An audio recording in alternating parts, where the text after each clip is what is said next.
Hi friends, প্রতিদিনের মতো আজকেরও চলে এসেছি নতুন একটি রেসিপি নিয়ে। আজকের বানাবো আমের কাঠি কুলফি। আমি এটা মোল্ডে বানিয়েছি। আপনারা চাইলে যে কোনো গ্লাসে একটা কাঠি দিয়ে কিন্তু বানিয়ে নিতে পারেন খুব সহজে। তাহলে চলুন দেখে নিন একবার রেসিপি। প্রথমেই লাগছে আমকে ভালোভাবে ধুয়ে পরিষ্কার করে এভাবে ছোট ছোট টুকরো টুকরো করে কেটে নিচ্ছি। এই টুকরো টুকরো করে কেটে রাখা অংশগুলো একটা মিক্সিং জারে দিয়ে দিচ্ছি। যতটা পরিমাণ লাগবে ততটা আপনারা নিয়ে নেবেন। এখন দিয়ে দিচ্ছি এখানে হাফ কাপ গুঁড়ো দুধ, দিয়ে দিলাম হাফ কাপ চিনি, আর দিয়ে দিচ্ছি হাফ কাপ লিকুইড মিল্ক। দুধটা আগে থেকেই গরম করে ঠান্ডা করে নেওয়া। এখন এই সমস্ত উপকরণকে আমি এই মিক্সিং জারে খুব ভালোভাবে ব্লেন্ড করে নেব। এখন আমি দেখুন ব্লেন্ড করে নিয়েছি। এই ব্যাটারটা একেবারেই রেডি হয়ে গেছে।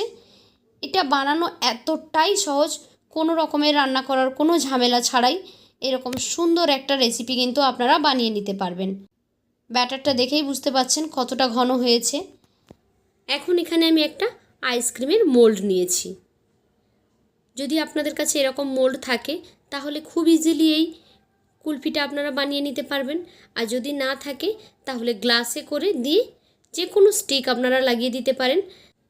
এতে দেখতে বেশি সুন্দর লাগবে, কিন্তু স্বাদটা সব জায়গাতে একই রকমই থাকবে। পুরো মিক্সারটাকে আমি এখানে ট্রান্সফার করে দিচ্ছি এই মোল্ডের মধ্যে। তারপর এটাকে আমি ঢেকে 6 থেকে 7 ঘন্টার জন্য ফ্রিজে রেখে দেব। ডিপ ফ্রিজে রাখতে হবে অবশ্যই। আপনারা একবার মাঝে চেক করে দেখে নিতে পারেন। খুবই অল্প উপকরণে এটি তৈরি করা যায়। আপনারা একবার অবশ্যই তৈরি করে নিতে পারেন এভাবে। ফিরে এলাম 6-7 ঘন্টা পরে। এই যে দেখুন কুলফিগুলো খুব ভালোভাবে জমে গেছে। এটা কিন্তু একদম আইসক্রিম ললিপপ নয়, এটা হলো কুলফি। তো দেখলেন তো কত সহজেই ম্যাঙ্গো কুলফি বানানোটা। আজকের রেসিপি কেমন লাগলো আপনাদের কাছে? যদি ভালো লেগে থাকে তাহলে লাইক, কমেন্ট অ্যান্ড শেয়ার করবেন। আর এই রকমই সহজ সরল রেসিপি পেতে আমার চ্যানেলটিকে সাবস্ক্রাইব করে বেল আইকনে ক্লিক করে নোটিফিকেশান অন করে দেবেন। তাহলে যখনই আমি কোনো নতুন ভিডিও আপলোড করব সেই ভিডিওর নোটিফিকেশান সবার আগে পৌঁছে যাবে আপনাদের ফোনে। তো আজকের মতো এই পর্যন্ত। ফিরে আসবো আগামীকাল নতুন আরও একটি ভিডিও নিয়ে। ততক্ষণ সবাই ভালো থাকুন। টাটা।